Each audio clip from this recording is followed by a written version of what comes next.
Dear students, आज हम लोग पॉलिटी के जीएस के बहुविकल्पीय प्रश्न पढ़ेंगे जो कि वनडे एग्जाम के लिए अति महत्वपूर्ण है। पूरी सीरीज को देखकर हम लोग किसी भी वनडे एग्जाम के जीएस के प्रश्नों को हल कर सकते हैं, क्योंकि ये 11,000 बहुविकल्पीय प्रश्नों की एक सीरीज है जो कि धीरे धीरे करके आप लोगों को बताई जाएगी। तो हम लोग सीधे अपने टॉपिक पर आते हैं। प्रश्न है, भारत का राष्ट्रपति लोकसभा का कार्यकाल पूरा करने से पहले भंग कर सकता है। विकल्प हैं मुख्य न्यायाधीश की सलाह पर, उपराष्ट्रपति की सलाह पर, लोकसभा अध्यक्ष की सलाह पर, प्रधानमंत्री की सलाह पर। तो विकल्प डी से हो जाएगा प्रधानमंत्री की सलाह पर। अगला प्रश्न है, संघीय संसद की संयुक्त बैठक किस लिए बुलाई जा सकती है।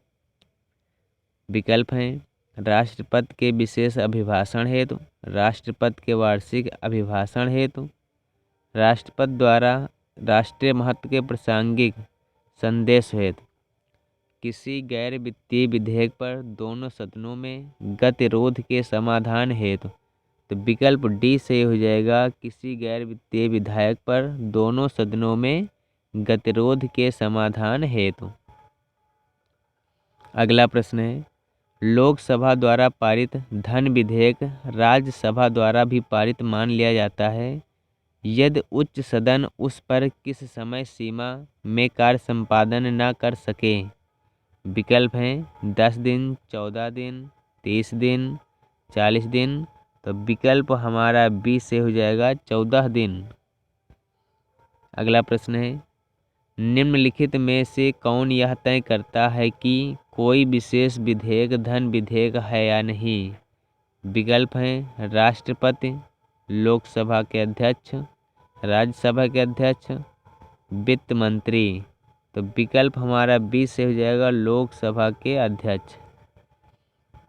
अगला प्रश्न है, निम्नलिखित में से किस गैर संसद सदस्य को संसद को संबोधित करने का अधिकार है। विकल्प हैं भारत का महान्यायवादी, भारत का सॉलिसिटर, भारत के प्रधान न्यायाधीश, मुख्य निर्वाचन आयुक्त।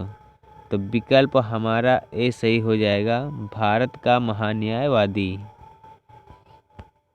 अगला प्रश्न है, वित्त आयोग का गठन कितनी अवधि के लिए होता है। विकल्प हैं 2 वर्ष, प्रतिवर्ष, 5 वर्ष, राष्ट्रपति की इच्छा अनुसार। तो विकल्प हमारा सी से हो जाएगा राष्ट्रपति यानी कि वित्त आयोग का गठन जो है कितने अवधि के लिए होता है, तो 5 वर्ष के लिए। तो विकल्प हमारा सी सही होगा। अगला प्रश्न है, निम्न श्रेणियों में से किसके विधेयक केवल लोकसभा में ही प्रारंभ किए जा सकते हैं। विकल्प है समान विधेयक, निजी सदस्य का विधेयक, वित्त विधेयक, संविधान संशोधन का विधेयक। तो विकल्प हमारा सी से हो जाएगा वित्त विधेयक। अगला प्रश्न है, पंचवर्षीय योजना के मसौदे का अनुमोदन अंतिम रूप से कौन करता है। तो विकल्प हैं योजना आयोग, राष्ट्रपति, राष्ट्रीय विकास परिषद, संसद तथा राज्य विधानसभाएं। तो विकल्प सी से हो जाएगा राष्ट्रीय विकास परिषद। अगला प्रश्न है, लोकसभा में कोई धन विधेयक निम्न में से किसकी पूर्वानुमति लिए बिना प्रस्तुत नहीं किया जा सकता है। विकल्प है उपराष्ट्रपति, ये नहीं होगा। विकल्प बी राष्ट्रपति, विकल्प सी प्रधानमंत्री, विकल्प डी वित्त मंत्री। तो विकल्प हमारा बी सही हो जाएगा राष्ट्रपति। अगला प्रश्न है, राज्यसभा का सदस्य होने के लिए किसी भी व्यक्ति की उम्र कम से कम होनी चाहिए।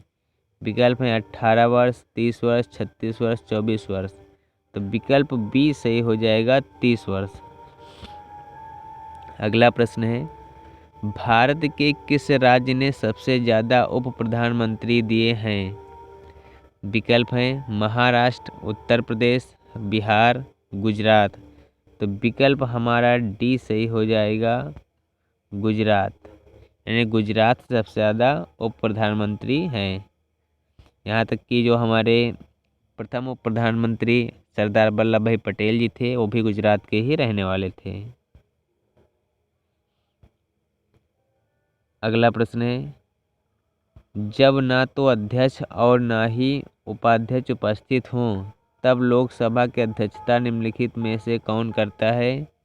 विकल्प हैं राष्ट्रपति द्वारा नामित कोई सदस्य, उस समय उपस्थित सांसदों द्वारा चुना गया कोई सदस्य, लोकसभा के अध्यक्ष द्वारा रखे गए सभापतियों के पैनल में से कोई सदस्य, उपस्थित वयोवृद्ध ज्येष्ठ सदस्य। तो विकल्प सी से हो जाएगा हमारा लोकसभा के अध्यक्ष द्वारा रखे गए सभापतियों के पैनल में से कोई सदस्य। अगला प्रश्न है, निम्नलिखित में से किसके संबंध में राज्यसभा को लोकसभा के अपेक्षाकृत अधिक अधिकार प्राप्त हैं? विकल्प है धन विधेयक, धनेतर विधेयक, नई अखिल भारतीय सेवाओं का गठन करना, संविधान का संशोधन। तो विकल्प सी सही हो जाएगा, नई अखिल भारतीय सेवाओं का गठन करना। अगला प्रश्न है, राज्यसभा में निर्वाचित सदस्यों की अधिकतम संख्या कितनी है? ऑप्शन है 250, 238, 245, 248। तो विकल्प बी सही हो जाएगा 238। राज्यसभा में निर्वाचित सदस्यों की कितनी संख्या है? 238 अधिकतम। अगला प्रश्न है, भारतीय संसद में शामिल हैं। विकल्प हैं लोकसभा और राज्यसभा, केवल लोकसभा, राष्ट्रपति और लोकसभा, राष्ट्रपति लोकसभा और राज्यसभा। तो विकल्प डी सही हो जाएगा, राष्ट्रपति लोकसभा और राज्यसभा। संसद के ये तीनों जो है अंग हैं, एक प्रकार से राष्ट्रपति लोकसभा और राज्यसभा। अगला प्रश्न है, संसद के दोनों सदनों का संयुक्त अधिवेशन कब बुलाया जाता है? विकल्प हैं केवल राष्ट्रीय आपातकाल की स्थिति में, जब एक सदन द्वारा पारित विधेयक दूसरे सदन द्वारा अस्वीकार कर दिया जाए। विकल्प सी है एक सदन द्वारा अनुमोदित कर दूसरे सदन द्वारा अस्वीकार कर दिया जाए। तो यहाँ पर विकल्प डी है, बी और सी। तो हमारा विकल्प डी सही हो जाएगा, बी और सी, यानी कि बी भी सही है और सी भी सही है।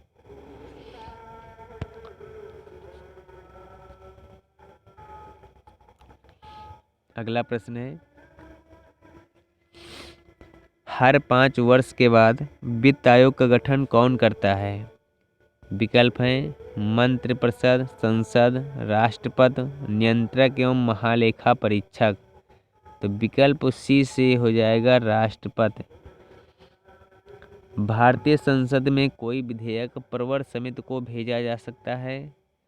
विकल्प हैं प्रथम वाचन के बाद, प्रथम वाचन, दूसरे वाचन के बाद, दूसरे वाचन के दौरान, सामान्य चर्चा के बाद, अध्यक्ष के विवेक से किसी भी अवस्था में। तो विकल्प डी से हो जाएगा, अध्यक्ष के विवेक से किसी भी अवस्था में। अगला प्रश्न है, भारतीय संसद किसी राज्य के नाम या सीमा में परिवर्तन कर सकती है? विकल्प हैं सामान्य बहुमत द्वारा, पूर्ण बहुमत द्वारा, मत देने वाले सदस्यों के 2/3 बहुमत द्वारा, मत देने वाले सदस्यों के 2/3 बहुमत और सदस्यों की कुल संख्या के पूर्ण बहुमत द्वारा। तो विकल्प ए सही हो जाएगा, सामान्य बहुमत द्वारा। अगला प्रश्न है, संसद के दोनों सदनों का सत्रावसान करने का अधिकार किसके पास है? विकल्प हैं राष्ट्रपति, उपराष्ट्रपति, प्रधानमंत्री, लोकसभा का अध्यक्ष। तो विकल्प ए से हो जाएगा, राष्ट्रपति। अगला प्रश्न है, संसद सदस्यों को देय वेतन और भत्तों का निर्णय किया जाता है। विकल्प हैं राष्ट्रपति द्वारा, मंत्रिमंडल द्वारा, संसद द्वारा, वित्त आयोग द्वारा। विकल्प सी सही हो जाएगा, संसद द्वारा। अगला प्रश्न है, संसद को भंग करने के लिए कौन सक्षम है? विकल्प हैं राष्ट्रपति, विपक्ष के नेता की सहमति से मंत्रिमंडल, संसद के दोनों सदनों में संकल्प द्वारा, कोई भी नहीं। तो विकल्प हमारा डी सही है, कोई भी नहीं। यानी कि संसद को भंग करने में कौन सक्षम है? ना तीनों ऑप्शन में से कोई नहीं। अगला प्रश्न है, राज्यसभा में राज्यों को प्रतिनिधित्व किस आधार पर दिया गया है? विकल्प हैं सभी राज्यों की समानता, जनसंख्या के आधार पर, राज्य के विकास की स्थिति के आधार पर, जनसंख्या एवं विकास के आधार पर। तो विकल्प बी से हो जाएगा, जनसंख्या के आधार पर। अगला प्रश्न है, लेखानुदान का अर्थ है? विकल्प है विनियोजन, विधेयक पर विधायी स्वीकृत, वित्त विधेयक पर विधायी स्वीकृत, CAG द्वारा प्रस्तुत लेखों तथा लेखा परीक्षा की रिपोर्ट पर विधायी स्वीकृत। विनियोजन विधेयक के पारित होने तक अनुदानों के लिए मांगों के संबंध में व्यय करने के लिए विधायी स्वीकृत। तो विकल्प यहाँ पे डी सही हो जाएगा हमारा। अगला प्रश्न है, संसदीय व्यवहार में शून्यकाल दखल भारत में कब शुरू हुआ था? विकल्प है 1952, 1962, 1972, 1982। विकल्प बी से होगा 1952। अगला प्रश्न है, संसद में आधिकारिक विपक्षी समूह के रूप में मान्यता प्राप्त करने के लिए उसके कितने सदस्य होने चाहिए? विकल्प हैं कुल सदस्य का संख्या का 1/3, कुल सदस्य संख्या का 1/4, कुल सदस्य संख्या का 1/6 भाग, कुल सदस्य संख्या का 1/10 भाग। तो विकल्प डी से रहेगा कुल सदस्य संख्या का 1/10 भाग। अगला प्रश्न है, भारतीय संविधान में लोकसभा तथा राज्यसभा के सदस्यों की अधिकतम संख्या कितनी निर्धारित की गई है? विकल्प हैं 500 और 250, 525 और 270, 537 और 275। विकल्प डी है 545 और 250। तो विकल्प डी से हो जाएगा हमारा 545 और 250। वीडियो देखने के लिए सभी स्टूडेंट्स को थैंक्स।